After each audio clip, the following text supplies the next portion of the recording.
اور हुजूर मनाते हैं रब को, कहते हैं या अल्लाह तूने वादा नहीं किया था तू मदद करेगा, या अल्लाह तेरा वादा नहीं था तू कामयाबी देगा, या अल्लाह तूने सारी रात मनाते गुजर गई, सारी रात।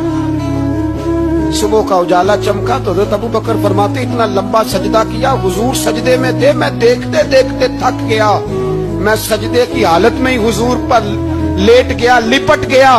मैंने कहा महबूबा सर उठाएं, वो देखे अल्लाह ने मदद नाज़िल फरमा भी दी है। उठाइए सर। हुजूर ने अल्लाह को मनाया, नबी पाक मनाया करते थे, हम अब सजदों में भी नहीं जाते।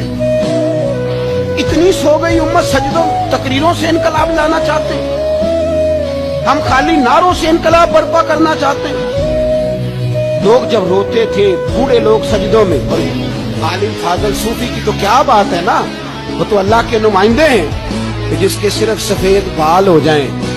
मेरे नबी पाक अलैहिस्सलाम ने फरमाया रब तो इनकी बड़ी इज्जत करता है, इनकी बड़ी। और मेरे नबी पाक ने फरमाया गुनाहगार मोमिन भी जब दुआ के लिए हाथ उठाता है तो अल्लाह फरमाता है फरिश्तों इसे खाली ना लौटाना, मुझे शर्म आती है। इसे खाली, पर तू उठाता ही नहीं, तू उसे मनाता ही नहीं, तू कभी लिपटा ही नहीं, तूने कभी कहा ही नहीं कि या अल्लाह आ मैं तुझे ले जाऊं। हज़रत साद बिन